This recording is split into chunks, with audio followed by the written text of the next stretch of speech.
요셉의 노래. 우리 요셉의 아버지 야곱에게는 12명의 아들들이 있었어요. 그 중에서도 자신이 사랑하는 아내 라헬에게서 낳은 11번째 아들 요셉을 너무나 사랑했습니다. 근데 요셉에게는 엄마가 안 계세요.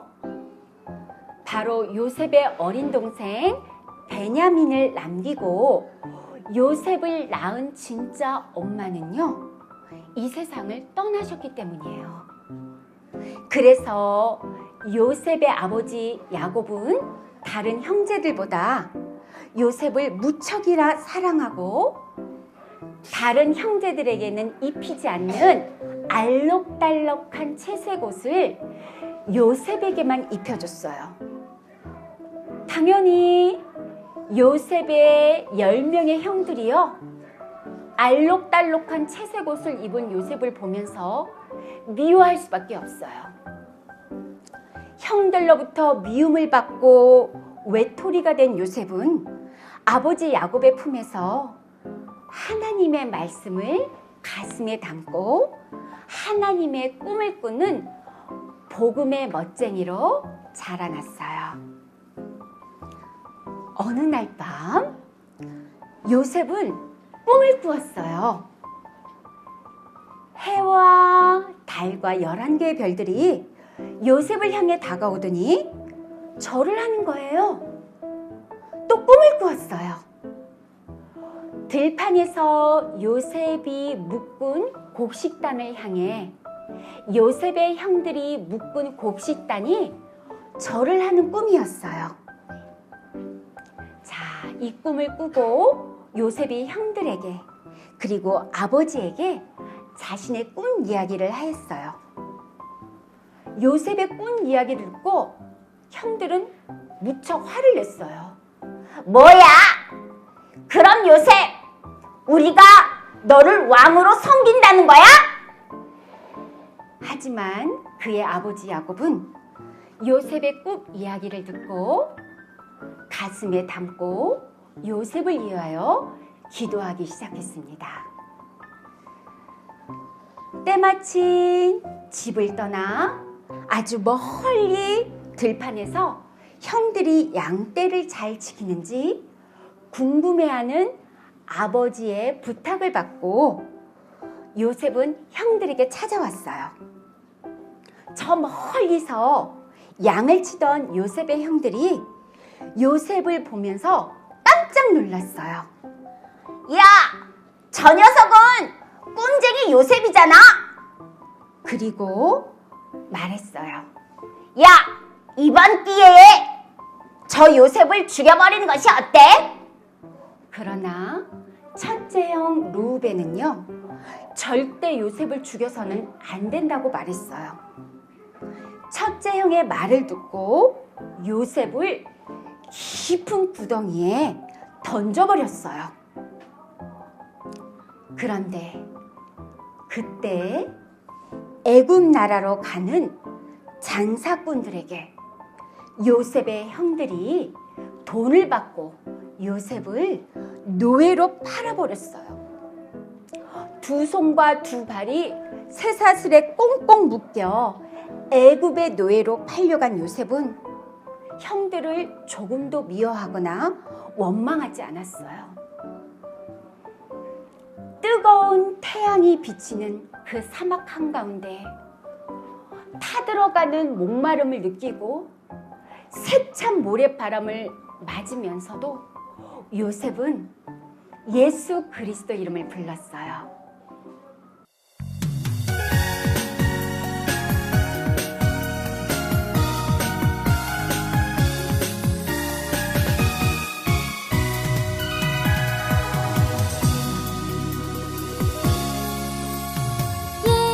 예수는 그리스도 불러주세요. 그럼 우리는 무엇이든 할 수 있지요. 짜증나고 힘들어도 사단에 속지 그리스도 이름 부르는 나는 세상 살릴 하나님의 자녀. 예수는 그리스도 불러주세요. 하나님 소중한 꿈을 이룰 거예요.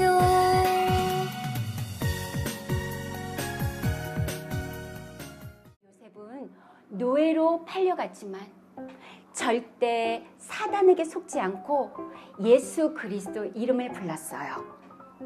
드디어 요셉이 보디발 장군의 집에 노예로 왔어요. 그런데 보디발 장군이 요셉을 보고 깜짝 놀랐어요. 정말 하나님과 함께하는 형통한 자로 보였던 거예요. 그래서 요셉에게 보디발의 모든 이 집에 있는 것을 다스리는 직책을 맡겨줬어요. 그래서 하나님과 함께 하시는 이 요셉 때문에 보디발의 집과 밭에 많은 부요함을 받게 됐어요. 하루는 요셉을 좋아하는 보디발의 아내가 말했어요.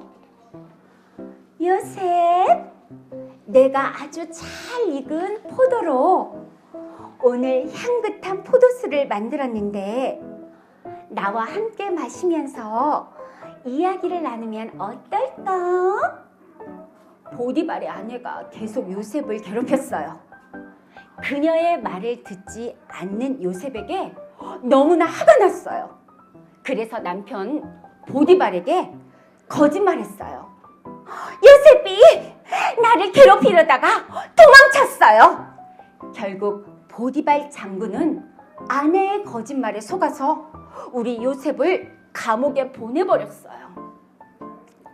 요셉이 억울한 누명을 쓰고 감옥에 갇혔지만 조금도 슬퍼하거나 힘 빠지거나 쟁쟁거리거나 투덜거리지 않았어요. 내가 애굽의 노예로 팔려간 것도 죄수가 된 것도 하나님의 계획 속에 있고 하나님의 응답이 있어. 절대 요셉은 사단이 좋아하는 말은 하지도 않고 창세기 3장 15절로 사단의 머리를 밟는 영적 싸움을 했어요. 그리고 감옥 안에서도 노래를 불렀어요. 예수는 그리스도 불러주세요. 그럼 우리는 무엇이든 할 수 있지요. 짜증나고 힘들어도 사단에 속지 않는 그리스도 이름 부르는 나는 세상 살릴 하나님의 자녀. 예수는 그리스도 불러주세요.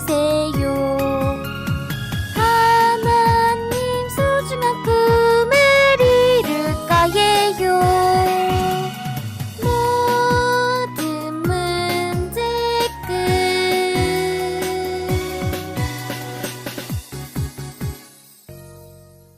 이렇게 감옥에서도 사단과 싸우는 영적 싸움을 한 요셉은요, 많은 사람들로부터 인정을 받고 칭찬을 받았어요.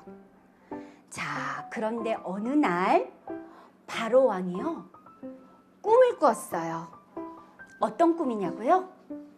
자, 우리 바로 왕이 꿈꾼 건 아름답고 살찐 암소 7마리를 늙고 말라 비틀어진 다른 암소 7마리가 나타나서 잡아먹는 꿈이었어요.